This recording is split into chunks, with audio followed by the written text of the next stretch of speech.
Ես 1977 թվականին մեր խմբով կոլեկտիվով համերգ էինք տալիս Ղարաբաղում, Արցախում։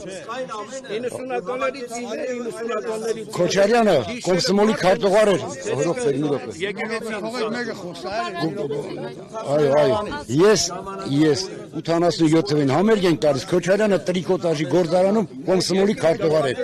Աթոռներ էր շարում, աթոռներ բենի վրա, որ մենք համերգ տայինք։ Ինքը մոռացել է իր անցյալը։